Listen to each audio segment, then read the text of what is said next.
ప్రస్తుతానికైతే మాకు ఇక్కడ మసాలా దోశ, ఆనియన్ దోశ, ఇడ్లీ ఇవన్నీ కూడా ఉన్నాయన్నమాట. సో నా దగ్గర ఆనియన్ దోశ ఉంది, మీ దగ్గర మసాలా దోశ ఉంది. సో వీళ్ళ ఫేమస్ రెడ్ చట్నీ కూడా ఇక్కడే ఉందన్నమాట. రెడ్ చట్నీ అంటే ఎర్రకారం అంటూ ఉంటారు రాయలసీమ ప్రాంతంలో. రాయలసీమలో కూడా చాలా మనం ఫుడ్ షూట్స్ చేసాం.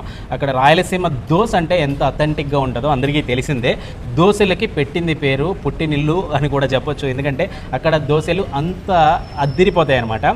యాక్చువల్లీ నేను కూడా రాయలసీమ నుండి వచ్చాను, ఆల్దో హైదరాబాద్ లో పెరిగాను, కానీ మా అత్త వాళ్ళు యాక్చువల్లీ రెడ్ చట్నీ చేసేవాళ్ళు. సో నాకు యాక్చువల్లీ క్యూరియాసిటీ ఇంకా పెరుగుతుంది అసలు ఎర్రకారం అంటుంటారు అదే, ఎందుకంటే ఈ ఫస్ట్ టైం నేను హైదరాబాద్ లో చూస్తున్నాను, ఆనెస్ట్గా చెప్తున్నాను. సో ఇప్పుడు దాకా నేను కూడా పంచకట్టు దోశ యాక్చువల్లీ తినలేదు.